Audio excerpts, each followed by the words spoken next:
like that, we deal with social trauma and social dilemmas. I want us to imagine a world without prisons. But to do that, first thing we have to do is begin to understand what's going on. We have to begin to imagine the very context that we're trying to change. In order to imagine a world without prisons, we have to understand what it really means to live in the age of mass incarceration. To live in the age of mass incarceration, which we do, first is to understand that here in the United States, we have developed a commitment and obsession, even an addiction to containment and confinement, of caging bodies. We have developed an obsession that is so extraordinary that right now 1 in 100 American adults is incarcerated. 1 in 100 American adults. Those numbers are stunning and shocking on their face, but if you were to then drill a little bit deeper and juxtapose the American confinement numbers to those of anywhere else in the world, you go to Canada, we got more. Go to Canada and France, add them up, we got more. Go to Canada and France and Germany, we have more. You go to Ireland, you go to Norway, you go to France, add them up, we have more. Some of y'all get George Bushy on me and say, yeah, but that's because that's the first world. You go to the global south. Go to the so-called third world and see what they have. Well, let's try it. Let's go to George Bush's axis of evil. Let's go to North Korea. Let's go to Venezuela. Let's go to China. Let's go to Cuba. Let's add them all up, throw in Afghanistan, Iraq, and Iran. You add them all up, and we have more. That's right. We have developed an obsession with incarceration that is historically unprecedented.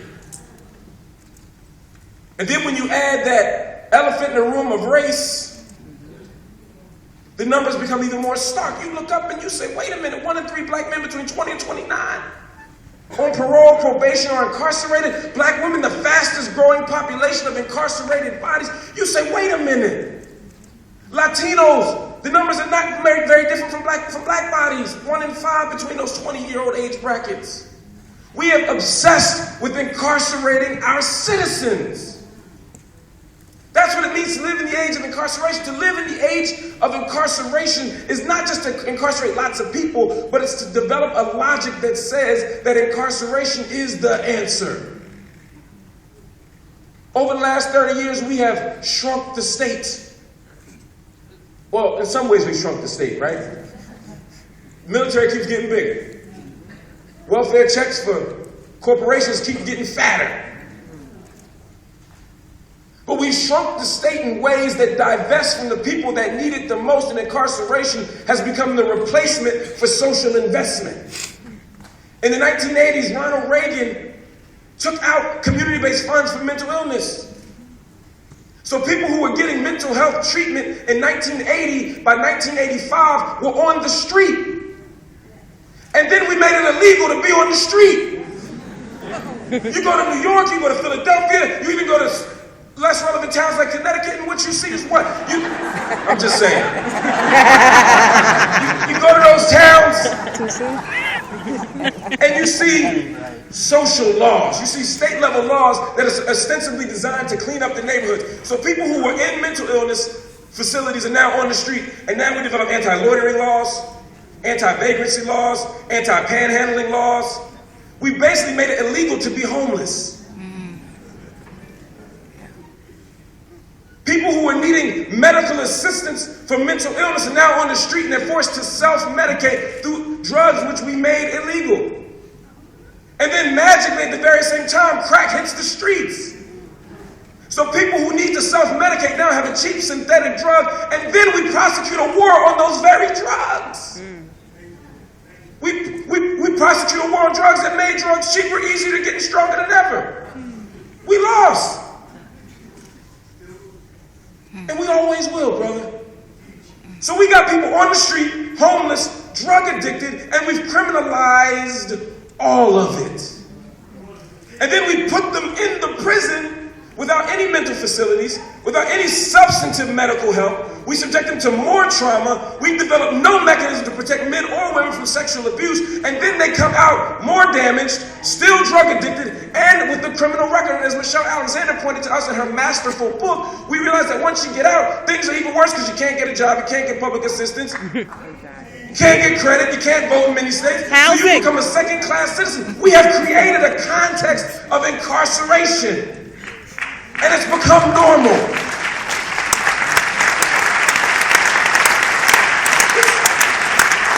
This is what it means to live in an age of mass incarceration. It's not just that we lock up a bunch of people, it's that we've normalized incarceration as the mechanism. We have built more prisons than ever. The only sustainable form of public housing that has been expanded and developed in the last 30 years has been the prison.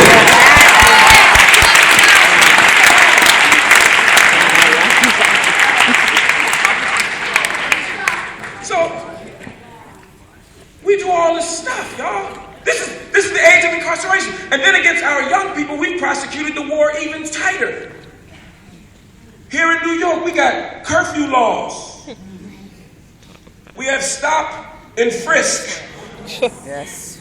Or was it stop, question, and frisk? They don't ask so many questions, though. No.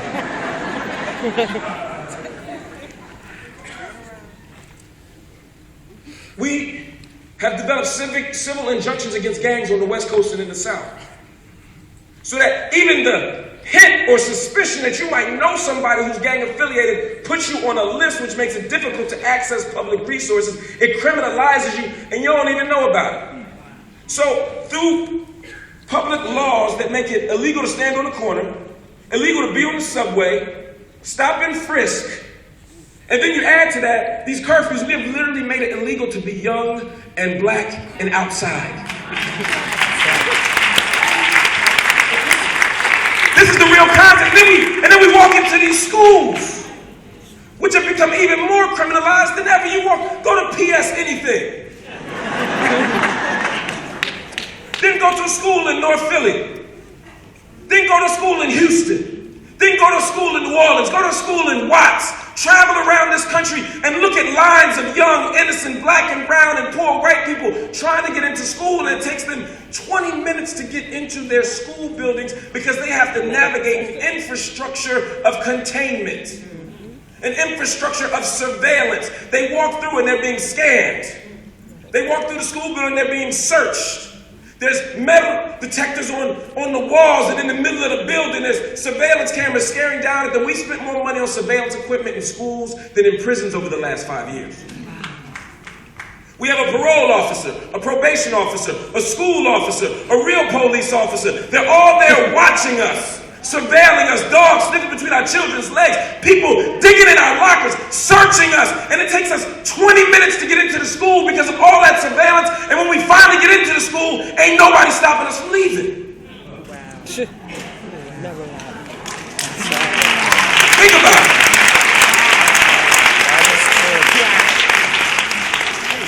What does it mean for all of our investment, all of our commitment to be on the containment side, on the surveillance side, but not on the investment side? We have literally replaced the language of investment and love with one of containment and blame.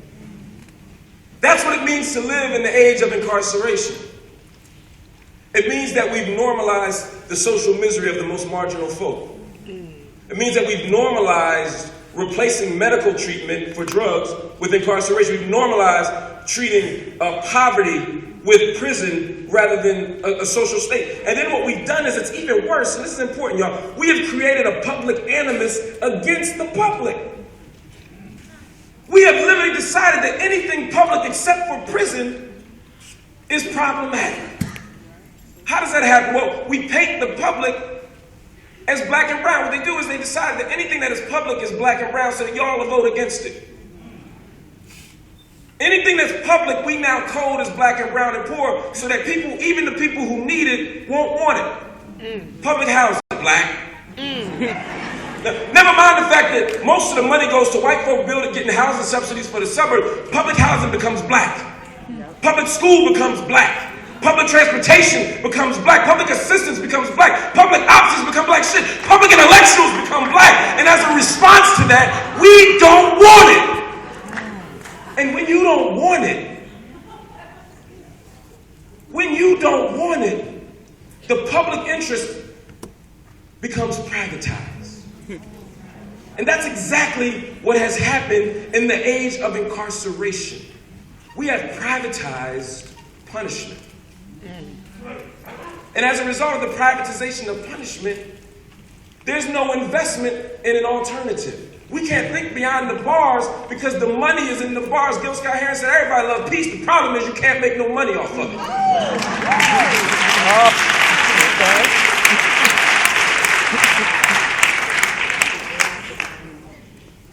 While I was writing the book with Mumia Abu-Jamal, that book, The Classroom in the Cell, Conversations on Black Life in America, is a book that I co-authored with Mumia Abu-Jamal while he was still on death row.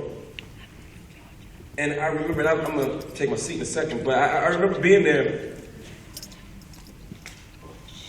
And I went to Waynesburg, PA to see him. This is before he was off of death row. And I remember going there doing a guard change, a shift change. There was a different set of COs coming in. And I remember sitting there waiting, and as I was waiting and talking to the person who I came with, COs came out, and they were talking, and they were making jokes, and I said, y'all all seem like y'all know each other. He said, yeah, we do. He said, most of us went to high school together. Wow. Most of us grew up together. Wow. He said, where'd y'all grow up? He said, up the street. And I began to do some research on Waynesburg, and you could go to other towns. My brother was locked up 50 miles north of that, same thing, same type of prison, same type of COs. They all are from the town. They all got their jobs through the same people. And the people who don't work as COs, their wives or their husbands or their friends or their cousins might work in the cafeteria. Or they might be janitors in the facility, or some have their own businesses and they contract out to the prison. Some are electricians and they come and fix the electricity when they feel like it. And all of them have a material investment in the prison. That's what I mean. The age of incarceration, this moment is not just one where people are locked up. It's one where our entire economic existence hinges on the existence of the prison. Because if you go into Waynesburg, they all got jobs because that prison is there. And the people in the prison, the people in the prison ain't from Waynesburg. Absolutely not. They from North Philly. They from West Philly, born and raised on a playground.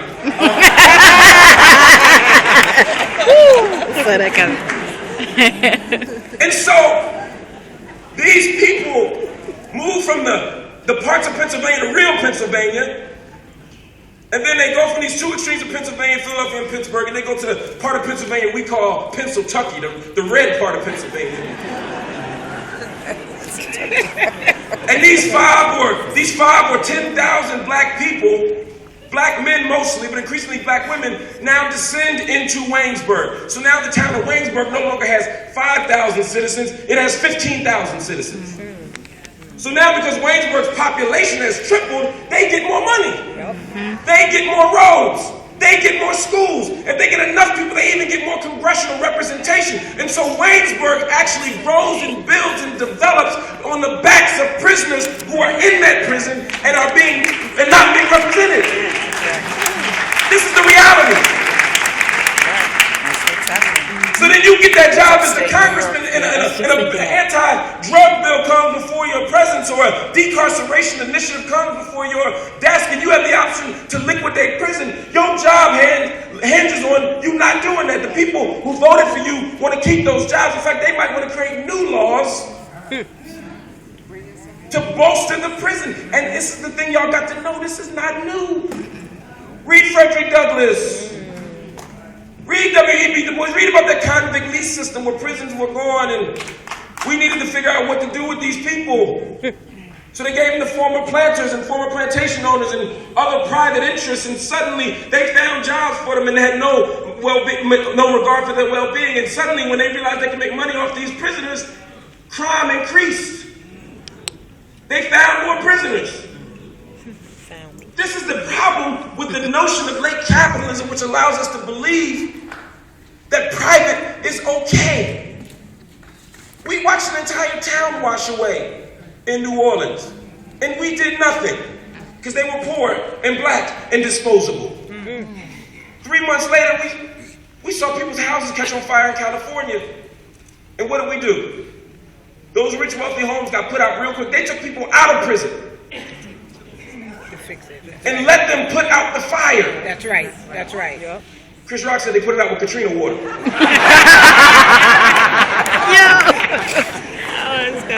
But those same people, but here's what's jacked up about it. Not just that these prisoners were forced to risk their lives to put out the fires, but literally and metaphorically of rich white folk. But those same people, when they get out of prison, will have a felony record and can't become firefighters.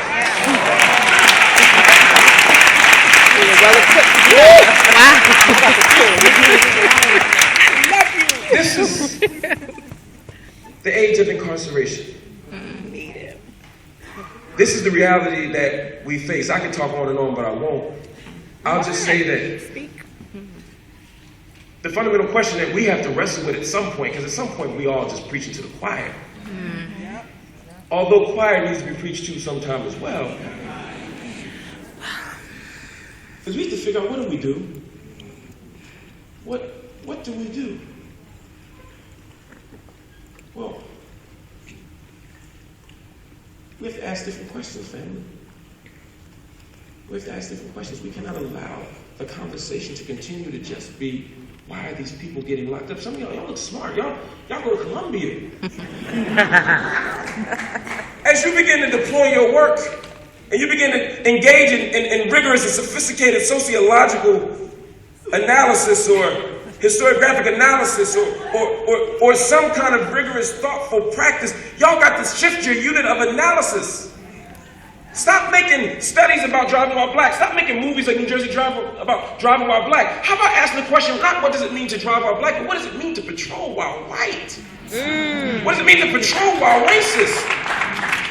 Because that's actually the question we should be asking. Shift the unit of analysis. Ask a different question.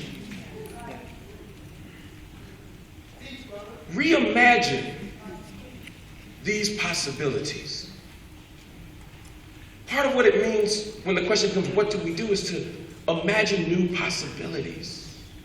Don't take for granted that we're the criminal class. Yeah, people get locked up on 125th Street. At least the real hard 125th Street, not this stuff.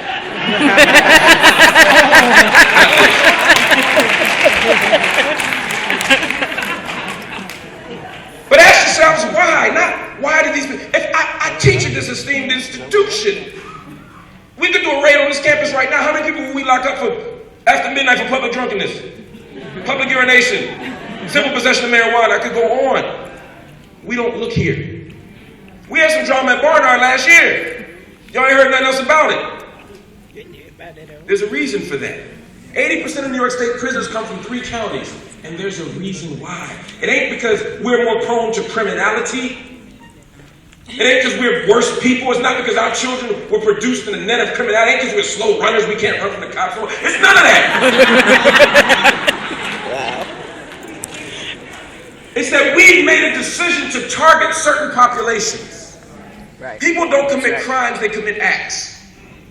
And certain acts get criminalized, and certain communities get criminalized. Yes, that's right. We have the power to change that. 7 neighborhoods. Finally, when the question becomes, what do? We must organize. We must organize. We must organize. It feels good to be with y'all. I promise it does. It feels good to talk to y'all.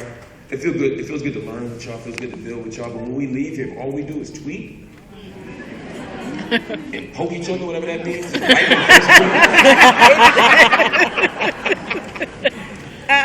Then we have wasted our time. Absolutely. We have wasted our time.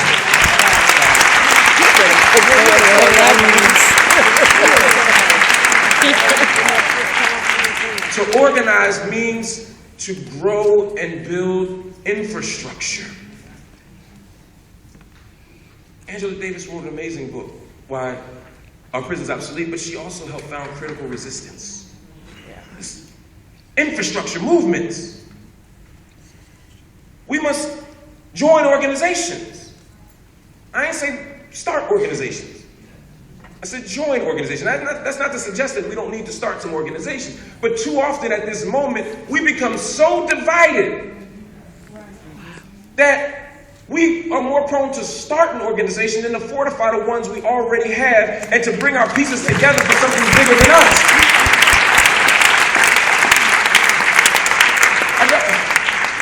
I'm on the road all the time, go to college campuses like this one where they only have about 50 black people.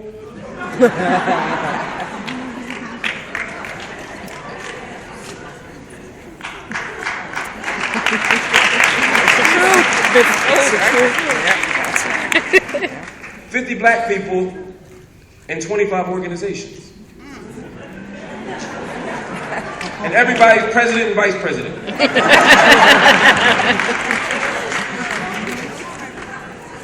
That's not about the movement.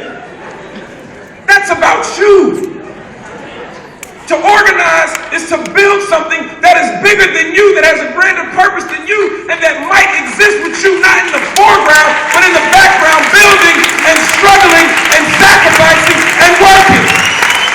That's what it means to organize. To organize means to divest yourself of your privilege. To divest yourself of privilege.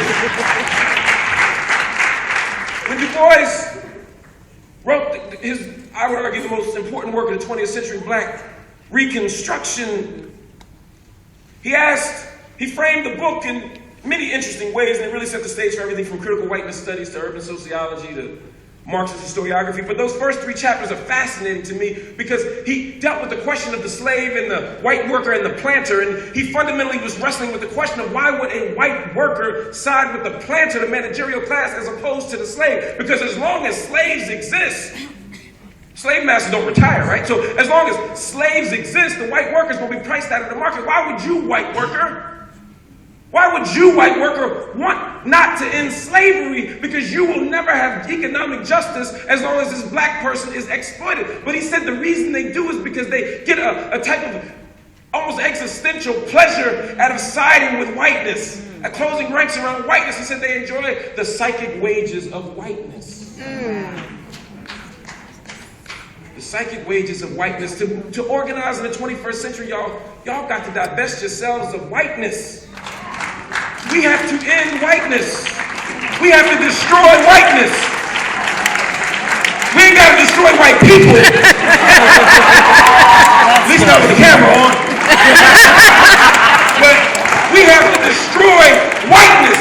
It is an unhealthy, destructive construct that hinges purely on unmerited power and suffering of others. We must destroy it.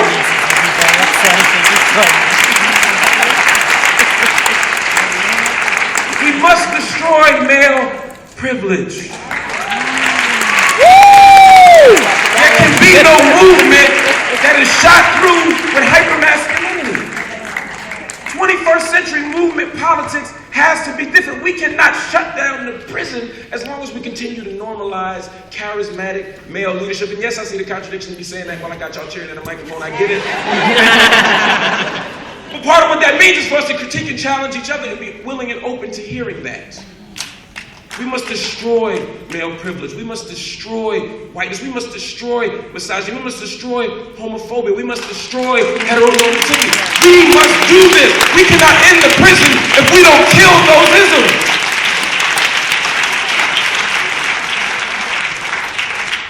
And lastly, and I'm really going to take my seat this time, we must hope relentlessly. We must hope relentlessly. We must hope relentlessly. We must believe that another world is possible and be courageous enough to fight for it. Be courageous enough to struggle for it. Be courageous enough to die for it. Now, I ain't saying we all got to die. That ain't my thing, but I ain't on no Jim Jones stuff, but there has to be a struggle or a sacrifice worth dying for. When Angela Davis is facing the death chamber 3 times, they charge her with death 3 times. When that happens, That's a sign of the state that our very bodies are disposable, and yet she continued to struggle and sacrifice when Mumia stands on death row for 30 years. It's for a struggle that's bigger than him. We must no longer be afraid of death. We can't be afraid to not struggle and sacrifice in spite of it, because guess what, y'all gonna die anyway. You're all death eligible. Not just the folk on death row. You can stigmatize people with HIV and cancer and say they die. No, you dying, we dying, we all gonna die. Life is a terminal illness. And it's sexually transmitted.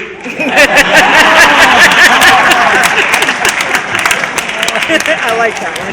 Yeah.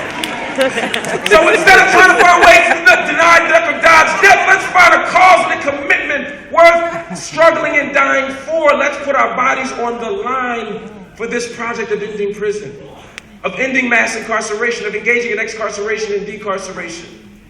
Let's hope relentlessly, and family, don't get down when we lose. Like my brother Kwali said, even when we suffer losses, I count the victories. Because we must count those victories. We must not sit here and just look at the 2.5 million people in prison and say we lost. Let's look at the fact that over the last 8 years, the numbers have dropped.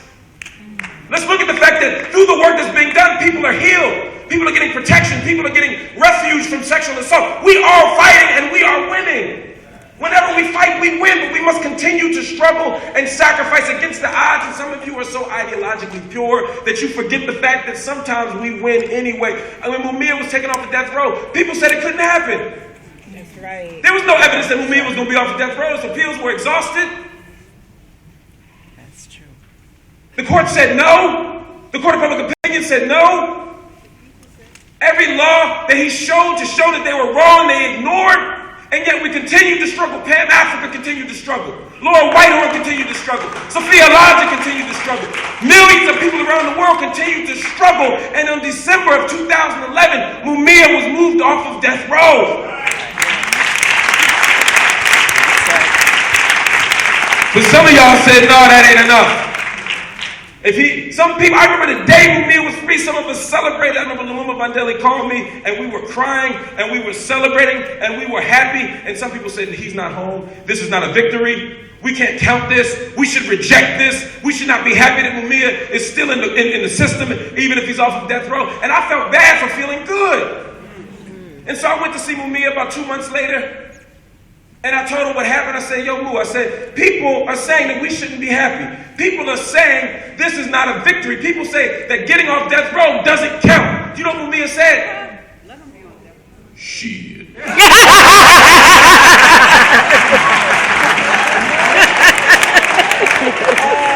He said, anybody who say that ain't been on death row. He said, I haven't been able to touch my children for 3 decades. I haven't been able to hug my wife for 3 decades. I have grandchildren who I've never even been able to smell. I have had no access to people for 3 decades. You all sacrificed. You all struggled. And now I have lived. This does count as a victory. We must count those victories even against the odds. In fact, because of the odds. That's what Baldwin was saying to my dear sister Angela Davis.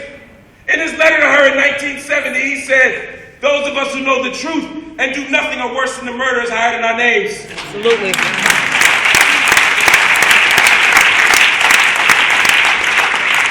He said, those of us who know must fight for your life as if it were our own, which it is, and obstruct with our bodies the corridor to the gas chamber. For if they come for you in the morning, if they take you in the morning, they will come for us that night. This work is designed to block the corridor to the gas chamber for the millions of people on death row unnecessarily. But it's also to block the slow death chamber of people dying in prisons, not just in America, but in Abu Ghraib, in Guantanamo, in China, in Korea, all around the globe. We must block the corridor to the gas chamber for everybody catching hell. We must block the corridor to the gas chamber for people who have a better chance of going to the state pen than Penn State. We must block the corridor to the gas chamber for anybody in this state that is dealing with injustice, unfreedom, and anti-democracy. We must do this struggle. We must do this work. Because when we fight, we win. And we will fight. We will win. We will think beyond the bars, and we will develop a world without prisons. Free Mumia.